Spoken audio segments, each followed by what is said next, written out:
Good morning to all my friends and family, and welcome to Jim's 5am Club. And this morning I come to you from down here at the Rocks, and I'm just going to take you all on a walk and talk style of vlog, and we'll touch on a topic and see where it takes us. It's springtime in Sydney. It's a beautiful time of year, and although it's a little bit gloomy and overcast today, it doesn't deter us from our Jim's 5am Club. We're going to head off to the other side of Circular Quay and just check things out and touch on a topic today, a very interesting topic. So a number of years ago, let me think when it was, 1995 I think it was, I attended a seminar. I was working for Telstra, and I was working with a number of people there in the sales team, and they were all excited. They were all fired up because they were going to a seminar. And I asked them, what sort of seminar is it? And they said, I know it's an Anthony Robbins seminar. He's coming out to Australia, and we've all got tickets, and it's an absolute buzz and something you shouldn't miss. So I asked a few more questions, and it all sounded pretty interesting. So I sorted myself out and bought a ticket. And even back then, it was an expensive sort of exercise. I think I paid $650 or $700 back in the mid-90s, which in today's money would be, a few $1,000s. But the seminar was called Unleash the Power Within Weekend, and it was based on his book Awaken the Giant Within. And one of the highlights, of course, of the weekend was you actually got to do a fire walk, where you walked on fire, which is the sort of stuff which captured my interest as a young male, and the rest is history. But I remember at that seminar hearing Anthony Robbins say something which was really, really powerful. And he said that when you look back over your life, usually the worst day of your life ends up becoming the best day of your life. And I sat and thought about it, and I said to myself, how bloody profound is that? So let's say it again. When you look back over your life, you figure out that the worst day of your life actually ends up being the best day of your life, because it officially becomes and formally becomes the beginning of your new life. Because from that point on, you say enough is enough, and you say, well, from this point on, I decide to do X or Y, and I will no longer put up with whatever's been upsetting us or disappointing us in our lifetimes. So how do we use this? It's quite a powerful concept, just to think that depending on how you see life, and depending on how you spin things and how you look at things, you can actually flip negatives into positives and use it as a springboard, as something to empower you and to propel you forward. Because the day we make a decision, any decision, is a day that we take action.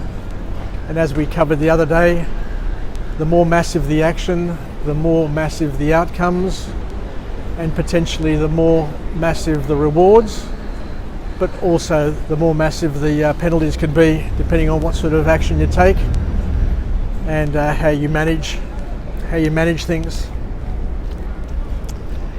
Anyway, let's continue to walk and talk and check out Sydney. It's a Friday. As you can see, there's not too many people around. Normally this time of year the place is crowded, but with COVID-19 the city is like a ghost town.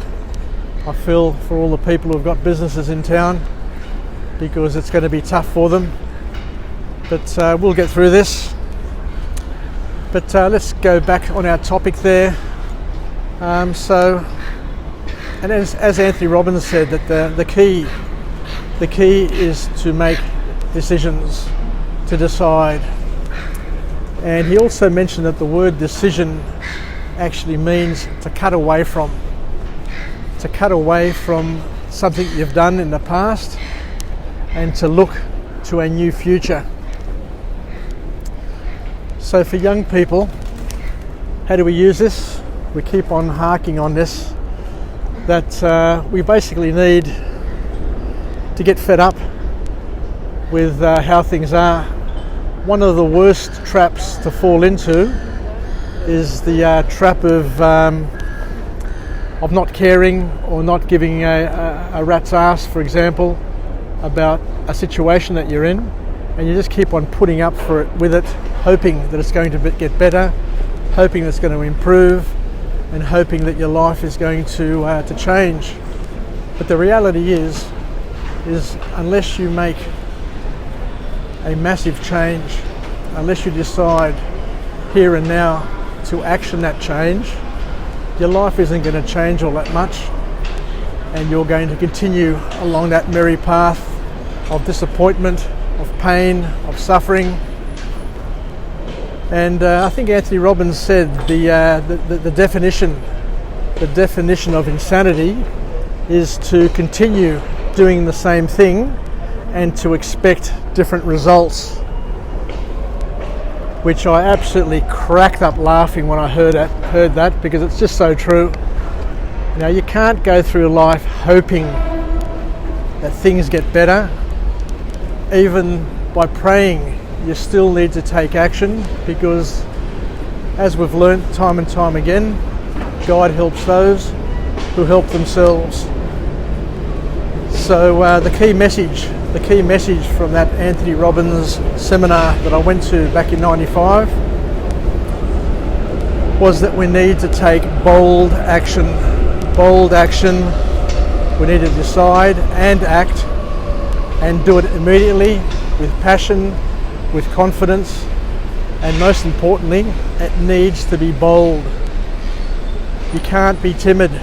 You can't be timid in change, because change requires you to get over a hurdle, over a hump, and to break free of the gravitational forces which hold you in that negative state, in that bad pattern of behaviour. So once again, we can't just wish ourselves better or wish ourselves to greatness.